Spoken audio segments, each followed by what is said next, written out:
as an organization, we spent time on this field management process. And that was to, as we were scaling, and we started this years ago, and we were far smaller years ago, but we wanted to prescribe, which is why I believe this applies to whether, you're a small firm with one sales team or, you've got, tens or dozens of sales teams.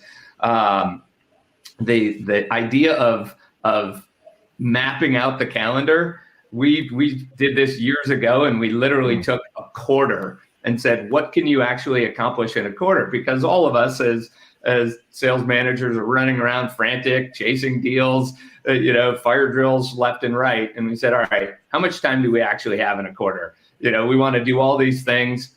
We can't do them all. So we got to make some trade-offs. And so I would just advise that that's a very healthy exercise to literally break down how many hours in a week to a month to a quarter and go, all right, what are the blocks that we can fit in there? And I saw one of the threads and one of the comments about field travel. Clearly, that means you've got to architect enough time to fulfill on that expectation we talked about, which is, hey, how much time are you going to spend with your teams? And then to Ellen's point, ensuring that you're spending time across all of your team, and probably especially those that need it most versus those who we probably want to spend the most time with because it's the most fun.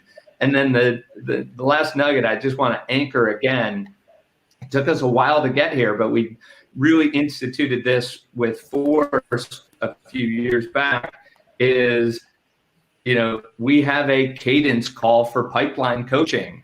And all of us probably in all of our sales leadership careers have had forecast calls, thousands of them, different varieties and so forth. It took us a while to figure this out, but to actually create a pipeline call that doesn't talk about the forecast. It's hard to do because all of us as sales leaders want to quickly go to deals. We want to go to what can close and how do we put a close plan together.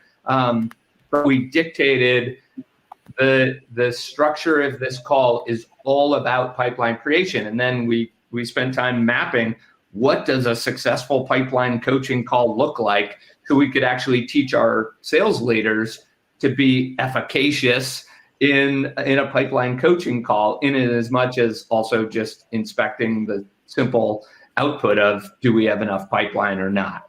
So, that calendar to what you put in the calendar, and then emphasizing kind of a pipeline oriented cadence is something that we learned and decided was amongst the most important things we do.